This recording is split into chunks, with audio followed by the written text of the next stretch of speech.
Hi guys, Fox Indigo here, missing after about 2 weeks of not having a phone, and can I tell you that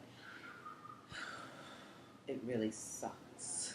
Anyway, besides losing my phone in the past 2 weeks and realizing how you really do need technology to be able to run a business, to stay communicated, and also just to navigate your everyday life. I felt completely disconnected from everyone, and I had no idea what was going on, and it kind of like interfered with my flow of things. So I actually had to recenter myself. I was already doing the meditating and I was doing a meditation challenge, but then on top of that, not being able to kind of have you guys go with me on this journey, I had to recenter myself and remember what my true focus is, which is to be able to share with you different techniques and give you just different directions that you could move in to increase your energy, your spirituality, more positive outcomes,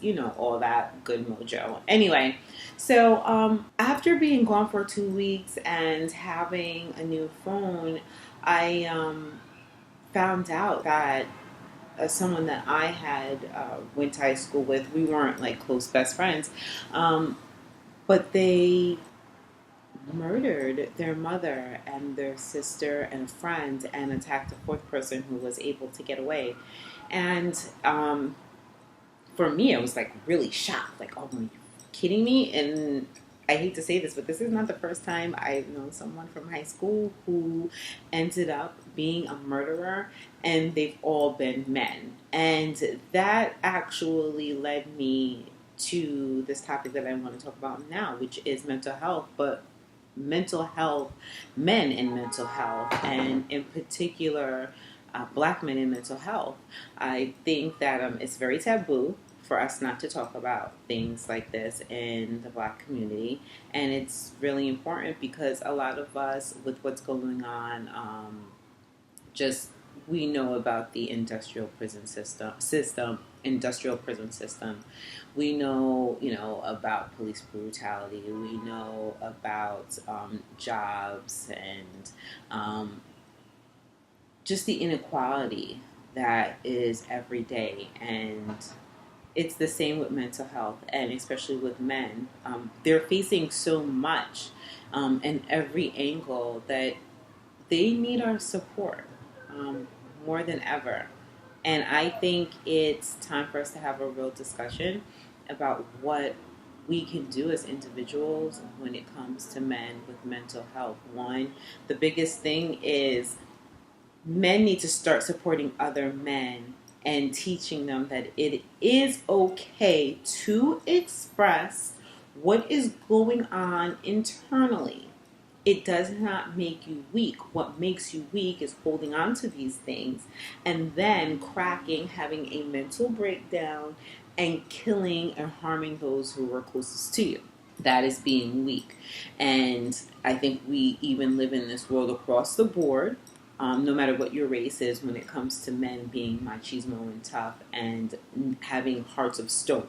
When we know as women, all you women out there know this, that men are really sensitive and their feelings get hurt. So why do we pretend that mentally that they're not going through some type of pain? The pain here is affecting them here, and they're harvesting it to become these negative emotions. So I wanted to say to all the men, to anyone who's watching this, and a male who might have just recently lost a job, dealt with some type of loss, relationship isn't going well, whatever it could be, if you see that there is somebody struggling emotionally, there is no reason to make them feel ashamed. If you cannot handle it, I think it's time for you to step out of whatever relationship that you may have with this individual and start to look at yourself and start to examine as to why you cannot be there to support somebody in need. This is what we're here for, guys. We are spiritual beings. We are not human beings looking for a spiritual journey. We are spiritual beings having a human experience, and it's time for us to start being humans by tapping into our spirituality and giving love and support to men, so we do not have instances like this where we're harming one another.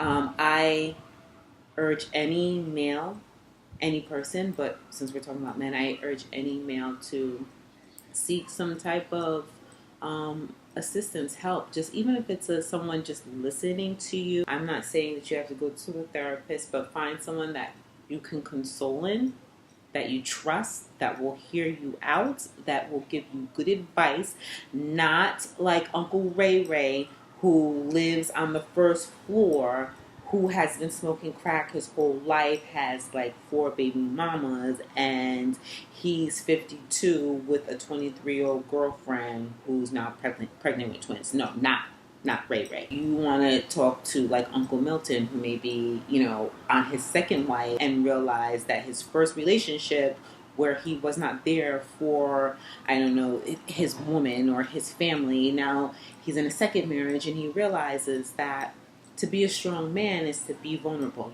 That's the person that you're supposed to be speaking to and getting advice from. So again, the fox is back. I have a phone. I promise no disappearing, and I thank you for coming back. Hugs, kisses, and love. All right, guys.